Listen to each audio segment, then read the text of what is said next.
Hi, this should be the third video about the military history behind the game Total War 3 Kingdoms. Sorry that I kinda ruined the last video by making it a debunk video, and because I'm really busy recently, I have to delay the production of this video for a very long time, also sorry about that.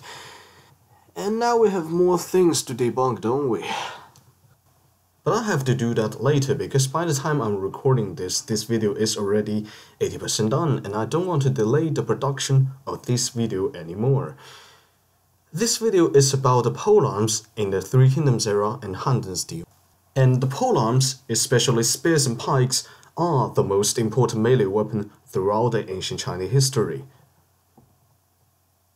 But you might feel it sounds kinda strange if you watch my last video about ancient Chinese swords, because in that video I used a document from Han Dynasty arsenal, which shows in that arsenal they have more Dao and Jian, the swords, than Mao, spears. But why? Before explaining this question, I have to first clarify one thing.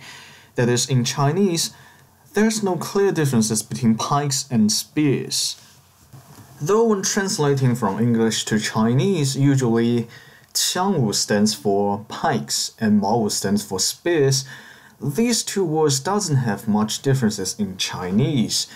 The word Qiangku refers to long polearms, but it can also mean short polearms or even throwing weapons, for example biaoqiang, which means javelins. And the word Mao is also the same. So the reason why the number of Mao is so little in the arsenal is not because they have more qiang. Well, in fact, the word qiang was not commonly used in the Three Kingdoms era or Han Dynasty anyway. However, the most common thrusting polearm in Han Dynasty are indeed 3 to 4 meters long, so if you're judging from European standard, they are indeed pikes.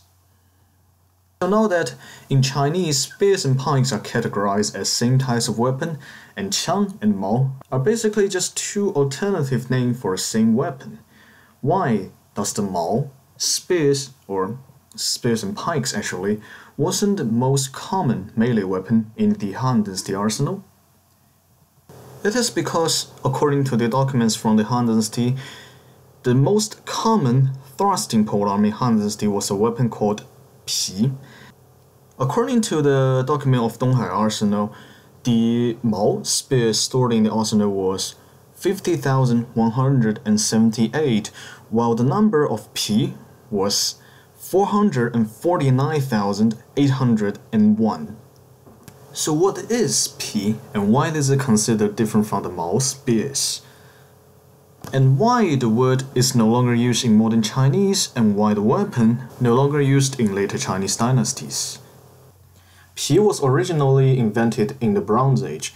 Back in the time, most of the Mao spears have very wide and short spearhead.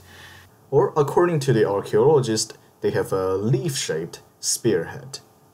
The bronze Pi in this era originally are just a short sword or a dagger on a very long handle.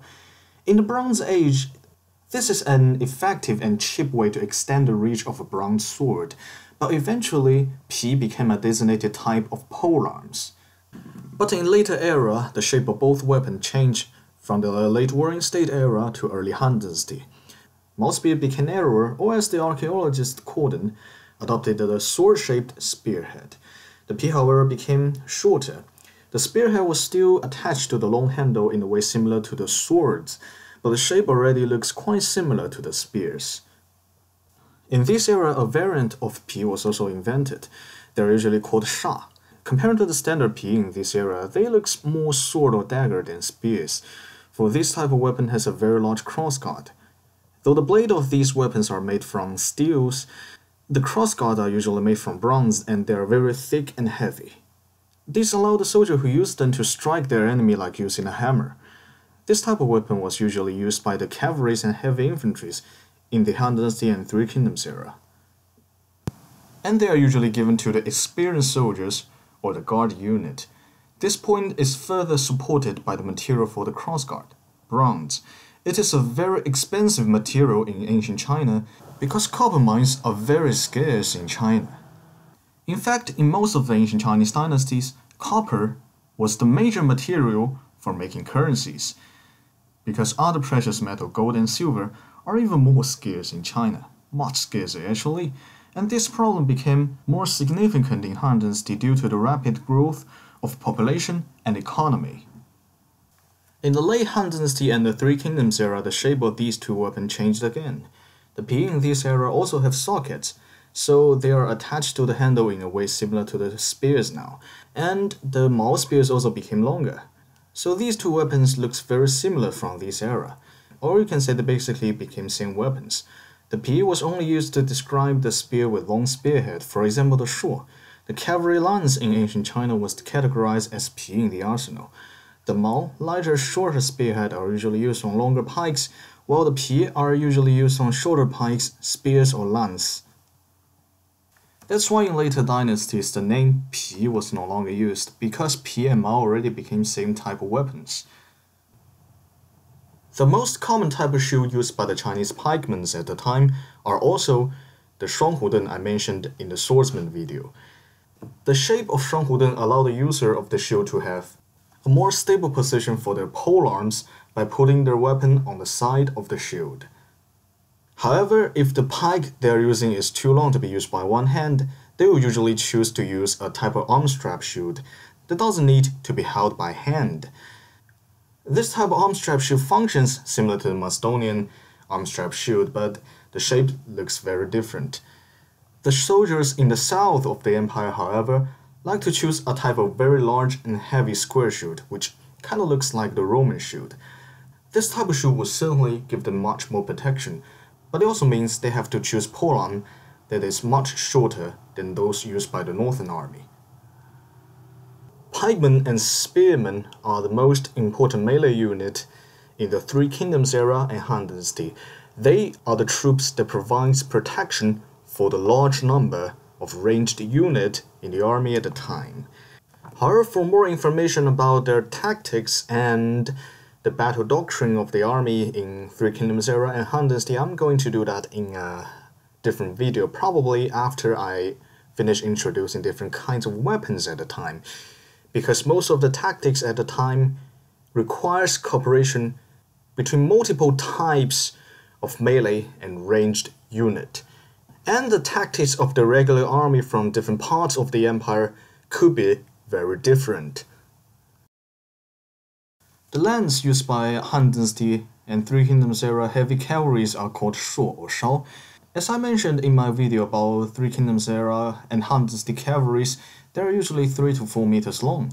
But what is the standard length of these kind of weapons? How long are they according to the military manuals or documents in the Han Dynasty? The standard length of both weapons are described as 丈八 or 1丈8尺. In modern unit, 4.60 meters. Interestingly enough, the weapon of Zhang Fei in the novel Romance of the Three Kingdoms was also called 丈八蛇矛, a 4.60 meters serpent spear, which is as long as a standard Chinese lance in this era. At least the length of this weapon might be based on the historical weapon of Zhang Fei. Of course, historically, the weapon of Zhang Fei does not have a name. And the name serpent spear doesn't come from the shape of the spearhead, but because of the lance was long and narrow, like a serpent. However, the playwrights and the dramatists in the Song and Ming dynasty took the name quite literally, thus created the serpent spear we know today. But I have to admit, the serpent-shaped spearhead certainly looks more iconic and more recognizable for the character on the stage than a generic lance from the Han Dynasty. As for the weapon of Zhang Fei we see in the cinematic trailer, he is clearly using a short polearm based on the serpent spear created by Chinese playwrights and dramatists, and he is fighting on foot. Though I think the animation indeed looks very cool, it is inaccurate. Doesn't matter if I want to reference more from the history or more from the novel, because even in the traditional illustration for the novel, Romance of the Three Kingdoms, and in the story, Zhang Fei was usually pictured as a warrior who fight on horse. And historically, his weapon might be a lance or clearly a general who liked to fight on the horseback. Though not the most common weapon, ji, or Chinese Halberd, was the most symbolic polearm in Han Dynasty and the Three Kingdoms era. Ji, the Chinese Halberd, was a combination of a spear and a ge, a dagger axe. Originally, the spear part and the axe part were forged separately, but from the late Warring State era, the two parts was combined in one. The part that used to be an dagger axe was called 横枝, a horizontal branch, or 小枝, a small branch. There are several variants of ji. One of them has a spear part curved forward like a billhook. The small branch on this variant is also blunt, only used to add additional weight to the blade. Another variant, called 有方, has a small branch curved forward. This variant is majorly used by the sailors in the south in river combat. There is a short version of ji called 手ji, literally hand halberd. It was used by the cavalries as a throwing weapon. In the south, the infantry also used shortened halberd as a one-handed weapon, with a symbolic large shield in the south. By the way, the right method to put a halberd head, a Chinese halberd head, on a pole is like this. I already seen in a book made by a very famous publisher got the method wrong. And if you know which publisher it is, you should also know. If you want to know anything about ancient Chinese army, you should never reference from the books of this company, because their books about ancient Chinese army are very inaccurate. And of course, this is not the only example and the reason why I think their books about ancient Chinese army are super inaccurate. In Han Dynasty and the Three Kingdoms era, ji, the Chinese halberd, was majorly used by the light short cavalries called 突骑兵, the assault cavalries.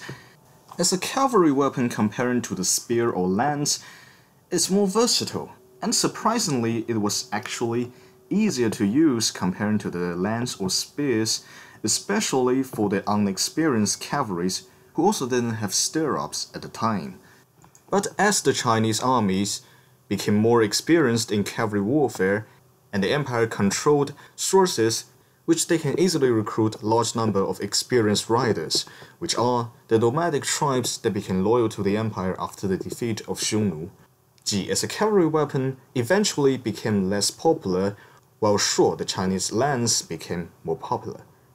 And later an event makes the Chinese melee and short cavalries no longer use halberd, and that is the invention of stirrup in the southern and northern dynasties in China.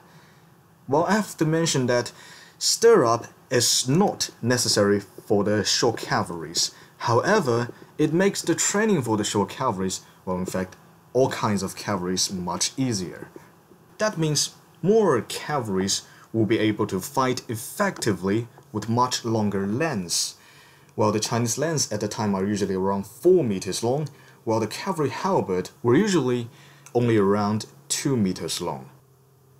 Well, therefore the cavalry halberd lost its major advantage. Well, for more detailed information about the cavalries from the time, you can watch my video about the Han Dynasty and Three Kingdoms era cavalries. Ji was also used by the infantries at the time. Small number of halberdier could be mixed into the spearmen or pikemen fighting formation. However, it was still considered a weapon that, if used on foot, it better be used in a one-on-one fight instead of a real battle, because most of the moves that makes this weapon more versatile compared to the spears and pikes were hard to be used in a closely packed infantry fighting formation. So most of the infantries who like to use ji, the Chinese halberd, are those mercenaries or the so-called private armies of the merchants and landlords. And by the way, the so-called private army and the mercenaries were very common in the Three Kingdoms era. And eventually, the halberdiers in the infantry fighting formation will be replaced by the soldier using similar type of polearm, but with much smaller, small branch. Though comparing to the European halberd, the Chinese halberd do have a much lighter halberd head and can be made into a much longer polearm, which has a size similar to the pikes, and there was unit using this long halberd as their major weapon, but they only consider this as a symbol of an elite unit instead of really trying to make use of the versatility of the weapon. They fight just like normal pikemen. And during the Three Kingdoms era, even the mercenaries and the so-called private army started to abandon this type of weapon, because especially in the late Three Kingdoms era, These mercenaries also became highly organized military forces just like the regular army. Therefore, in the later dynasty, the Chinese halberd was no longer used by the army in the warfare.